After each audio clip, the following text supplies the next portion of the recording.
தயவு செஞ்சு இவனை கூட்டிட்டு போங்க சார். இவன் போடுற நாடகத்தை எங்களால பார்க்க முடியல. கூட்டிட்டு போங்க. ஆமா சார், இவ இப்படி பேசி பேசிதான் எங்களை ஏமாத்திட்டா. கூட்டிட்டு போங்க சார்.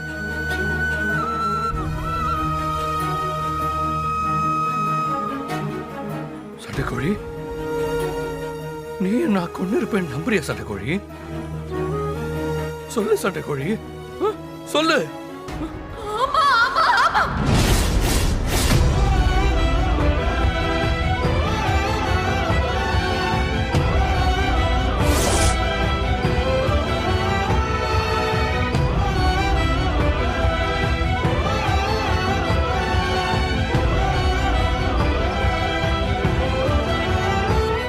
அசோக்க கொண்டுட்டு அதை மறைக்க என்ன லவ் பண்ற மாதிரி நடிச்சிட்டல.